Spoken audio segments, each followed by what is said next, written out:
Welcome to the Deep Dive, where we take the hardest research and distill it into knowledge you can immediately put to use. Today, we are wading into what feels like the ultimate battlefield of modern life, a child's attention span.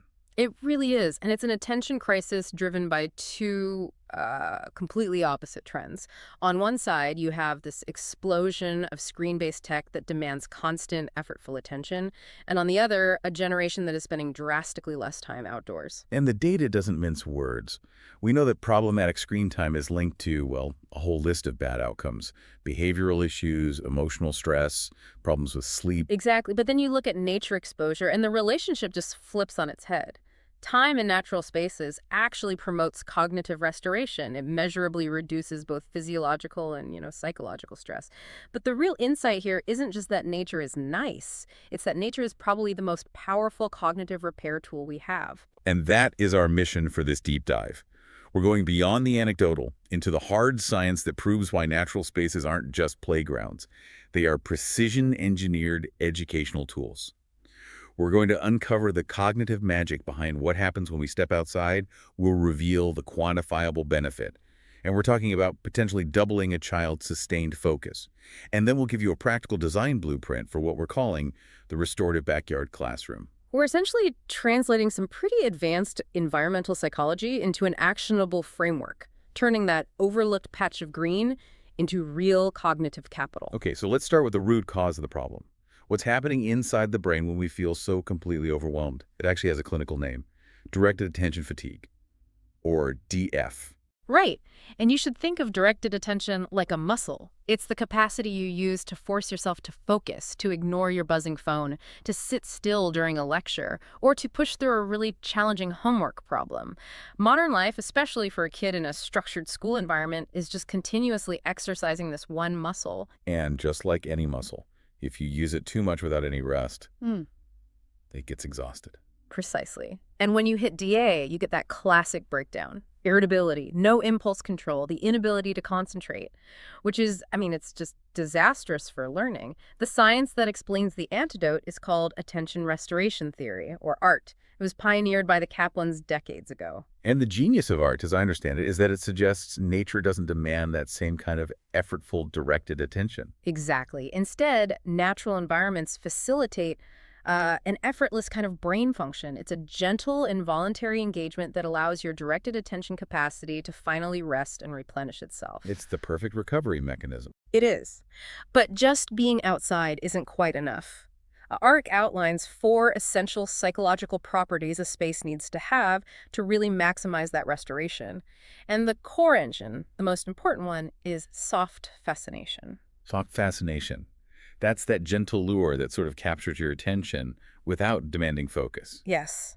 Think about the way rustling leaves or watching a bird at a feeder just kind of pulls your eye. You don't have to consciously filter out other things. It's pleasurable, it's effortless, and that's the critical difference between, say, the gentle changing light in the woods and the aggressive blinking notification on a tablet. Okay, so that's the core. What are the other 3 supporting pillars? Well, they all help sustain that process. So first, you have being away. This is a profound sense of psychological escape, a detachment from your routine, from your stressors. It's about escaping the to-do list, not just, physical distance. Then there's extent. This is the feeling of being immersed in a whole new world. You often get it through scope and pathways that invite exploration. You need to feel like there's more to discover just around the corner. So if being away is the psychological break, extends more of the physical feeling of immersion. Correct. And finally, you have compatibility. The environment has to support what you want to do. If you're there to learn, you need comfortable seating, you need shade. If the environment is incompatible, like trying to hold a reading lesson while you're sitting in a thorn bush, it just generates new stress. It completely undermines the whole process. We see this inverse relationship so clearly in the research. Screens drive stress, while a space with these 4 elements, it reduces stress and maximizes cognitive recovery. Okay, so this is where we move from the theory to the massive, quantifiable payoff. We've talked about DEF as the exhausted muscle, and RT as the recovery mechanism. What's the actual observable result of this recovery in a school setting? This is, I think, the pivotal insight. A key study in Frontiers in Psychology followed 9 and 10-year-old kids who had lessons in a natural outdoor setting. And the focus was on how they performed immediately after that in a standard indoor lesson. And the results were just Right. stunning. They were. The kids showed significantly enhanced attentiveness and engagement in that next indoor lesson. The effect was so pronounced that teachers could teach uninterrupted for almost twice as long. Let's just sit with that for a second. We're talking about effectively doubling a child's capacity for sustained, focused attention, simply because they had a restorative nature break beforehand. Yes, it's an unbelievable return on investment. And the researchers, they controlled for everything. Teacher expectations, the time of day, the lesson content. The only variable was the exposure to the natural setting. So it was a robust and reliable cognitive reset. Absolutely. And what's more, the benefits aren't just short-term. The sources really emphasize that consistent exposure to greenness where you live is linked to enhanced progress in working memory over a full 12 months, and a measurable reduction in inattentiveness in primary school kids. That sounds like you're building long-term cognitive capital. Hmm. Is there a physiological link here? I remember the sources mentioning white and gray matter. There is. This sustained benefit is tied to healthy brain development. But there's a really fascinating environmental angle we can't ignore. Green infrastructure, trees, plants, grass, it plays a vital role in mitigating local air pollution. By trapping airborne particulate matter, which are known neurotoxins, the natural environment is literally filtering the air. It reduces chronic inflammation and fosters better development of gray and white matter in the young brain. So nature isn't just resting the brain, it's actively protecting and helping to build it. So moving from general focus to the method of instruction, it seems clear that deep learning requires deep sensory engagement. We saw this illustrated so well in that butterfly lesson study. That study was perfect. It highlighted the power of multisensory learning, especially for the older kids, in the 10 to 13 age group.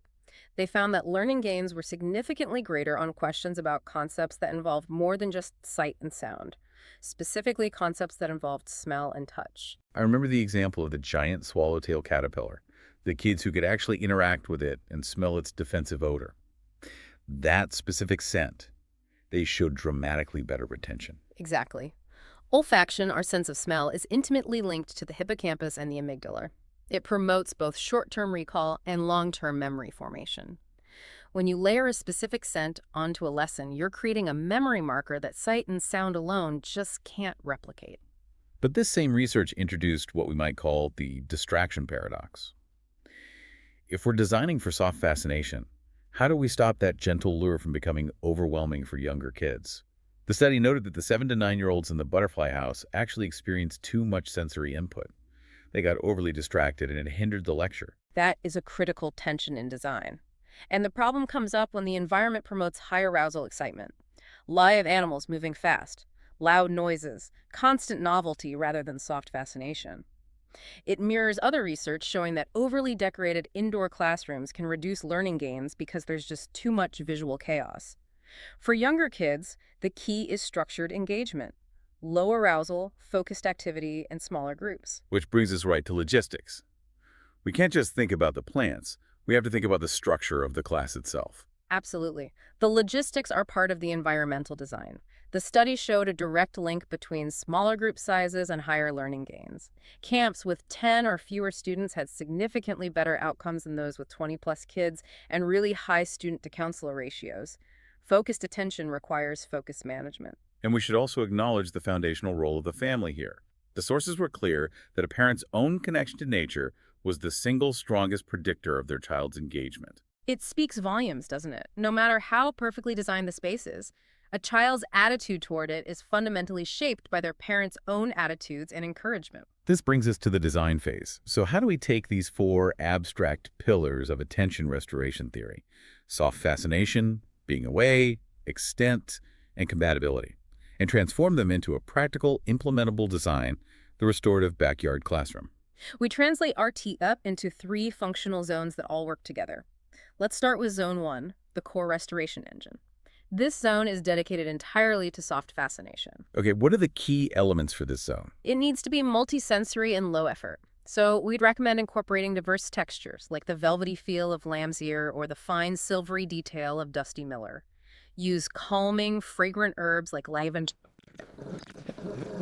A small water feature, maybe a simple fountain or a tiny pond, provides this constant, gentle ambiance. And what about that edible learning element? Yes. Raised beds with strawberries, tomatoes, or even a pizza garden with basil and oregano. These are living, perpetually interesting things that require observation, but not that hard, directed focus. And pollinator gardens, which attract local wildlife, are basically self-generating points of interest. You're engineering systems of fascination. Okay, moving to zone 2. The structured nook. This is where we maximize compatibility. This is the practical hub. It has to provide comfort and definition. That means shade from pergolas, awnings, or mature shade trees, and weather-resistant seating, like Adirondack chairs. If you plan to give instruction, this space has to support it comfortably. And here is a non-negotiable logistical detail. You need accessible, secure storage nearby. You waste so much precious attention just walking back inside for forgotten markers or clipboards. And this nook has to be level, accessible, and close to the main building for orderly transitions and safety. Absolutely. And then finally, Zone 3 addresses extent and being away. This is the immersion and play area. This zone is designed to make the space feel psychologically expansive. How do you achieve that feeling of extent, especially in a maybe constrained backyard space? You use winding paver pathways. They obscure the destination, which encourages exploration and makes the space feel bigger than its actual boundaries. You also need a sufficient open lawn area for gross motor activities running, skipping to allow for that physical release. But to promote independent learning, you also incorporate natural obstacles like tree stumps and large rocks, and crucially, loose parts. Loose parts, you mean natural or salvage items that invite kids to build and engineer things? Yes, PVC pipes, salvaged wood, natural items they find. These things promote highly imaginative, independent play, which is a key component of cognitive rest and development. The whole design has to accommodate both that quiet restoration and the necessary release of energy. This blueprint is really compelling, but let's get grounded in reality for a minute. What does it actually cost to implement a restorative backyard classroom? Well, the cost spectrum is wide. You could start a tier 1, sort of materials-focused DIY design for around $500. Or, a highly sophisticated, professionally managed landscape could run up to $150,000. And no matter the scope, you have to factor in local building permits for any substantive construction work. For those working with tight budgets, what are the most effective cost-saving strategies? You have to focus relentlessly on donations and volunteer labor. Local tree companies are often really happy to donate clean stump seeding. Garden centers are frequently willing to donate gravel, mulch, or overstocked trees and plants. And if you can tap into a volunteer base that includes skilled tradespeople designers, landscapers, builders, you can drastically reduce your labor costs. Okay, but when you're seeking formal funding, especially federal or state grants, the financial landscape changes dramatically. And there's a critical requirement that listeners need to understand: the 501c3 tax-exempt status. This is vital. Most federal and state grants that are focused on infrastructure improvement, like the ones for replacing asphalt with natural landscapes, or specific tree planting grants you see in states like Georgia or New York, they almost always require the applying organization to be a registered 501c3. And why is that status so critical for these large grants? It really comes down to accountability. These grants are often dealing with public funds, so they require a legally recognized tax-exempt entity. That ensures financial oversight, long-term stewardship, and just clear regulatory compliance. Without that status, you're generally limited to smaller, privately funded grants. Though some niche funding exists, like the American Academy of Dermatology Shade Structure grants, which offer up to $8,000 to public schools and nonprofits. But for the major green infrastructure work, 501c3 is the key. Our deep dive today confirms a profound truth. Nature is not merely a pleasant backdrop. It is a scientifically validated tool for cognitive health. When a natural environment is strategically designed using the principles of attention restoration theory, it directly counters directed attention fatigue. And the functional result is exceptional. By maximizing soft fascination, extent, compatibility, and being away, a nature-rich environment replenishes our directed attention. It provides that measurable benefit of effectively doubling a child's capacity for sustained, uninterrupted learning immediately after they've been in it. This is a strategic investment that pays both immediate and long-term dividends in enhanced working memory and healthy brain development. We also uncovered the very special role of sensory engagement, particularly the sense of smell, in deeply locking in learning games. That caterpillar defense odor study was fascinating. The fact that smell can create such a strong memory marker is incredibly powerful. And this raises an important consideration for you, the listener. Whether you are planning a massive outdoor classroom or just structuring your child's after school time, we spend so much energy optimizing sight and sound in learning. What underutilized sensory elements, a specific fragrance, a tactile element, or even a taste, could you strategically introduce into your daily routines to deepen engagement and make learning truly stick?